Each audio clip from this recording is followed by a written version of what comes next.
Hi friends, நாங்கள் இன்றைக்கி என்ன பார்க்க போகிறோம்னா சூப்பரான டேஸ்ட்டான ஒரு பிரெட் அல்வா எப்படி வீட்டிலே செய்யலாம்ன்ட்டு பார்ப்போம். அதுக்காக தேவையான பொருள்னா 3 பீஸ் பாலும் சர்க்கரையும் எடுத்துனா பானை சின்ன சின்ன துண்டுகளாக வெட்டி கொள்ளணும். வெட்டிட்டு நான் மிக்ஸி கப்பில் போட்டு அதை நான் அடிக்க போகிறேன்.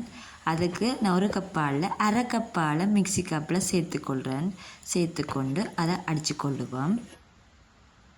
இங்கே ஜூஸ் பண்ணுறது தேங்காய் பால் தான் பிரெட் அல்வாவுக்கு இன்னும் டேஸ்ட்டை கொடுக்கும்.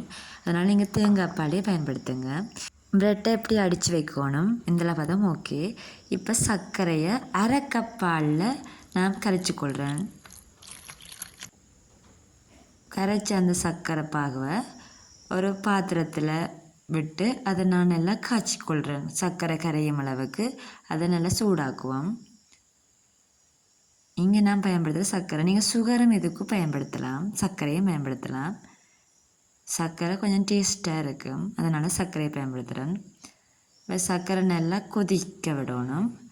கொதிக்க விட்ட பிறகு அரைச்ச அந்த பானை சர்க்கரை பாவுக்குள்ளே சேர்த்து நல்லா கிண்ட வேணும். தொடர்ந்து நாங்கள் கிண்டி கொண்டு இருக்கணும். தொடர்ந்து கிண்டிக்க அது நல்லா திக்காகும். பாருங்க, கொஞ்சம் நேரத்தில் திக்காகும். கிண நேரம் தேவையில்லை, ஒரு 5 நிமிஷமே காணும். நல்லா திக்காகி வந்துடும். பிறகு நிறைய பாலும் விட தேவையில்லை.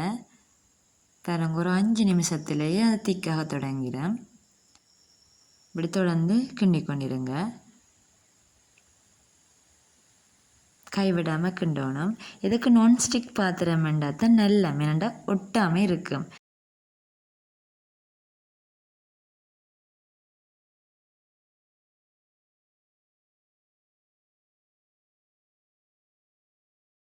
தொடர்ந்து நாங்கள் கிண்டி கொண்டிருக்கு கலர் கொஞ்சம் சேஞ்ச் ஆக தொடங்கும். சர்க்கரை என்ற கலருக்கு வரும். அதுக்கு பிறகு 2 அல்லது 3 தேக்கரண்டி நெய்யை இதுக்குள்ளே விடலாம். ஏன்னா டேஸ்ட்டை கூட்டும். நெய்யை விடலாம். விருப்பம் இல்லாட்டி அதை ஸ்கிப் பண்ணி கொள்ளலாம்.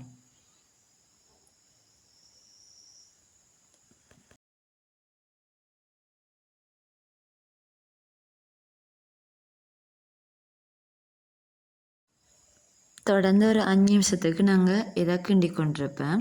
நான்ஸ்டிக் பாத்திரம் பண்ணதுனால பாத்திரத்தில் ஒட்டாமல் வருது. பிறகு ஒட்டும் தன்மை குறையேக்க நாங்கள் இதை இறக்கி கொள்ளக்கூடியதாக இருக்கும். பிறகு நல்ல கலர் சேஞ்ச் ஆகி வரும்.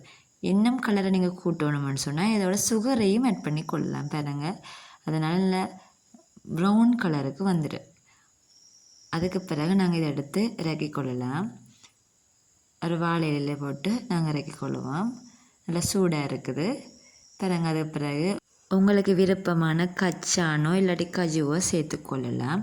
நல்ல டேஸ்டான ஈஸியான ஒரு பிரெட் அல்வாவை நீங்களும் வீட்டில் ட்ரை பண்ணி பாருங்கள். இந்த வீடியோ உங்களுக்கு யூஸ்ஃபுல்லாக இருந்தால் லைக் பண்ணுங்கள். மறக்காமல் சப்ஸ்கிரைப் பண்ணி விடுங்க. தேங்க்யூ ஃபார் வாட்சிங்.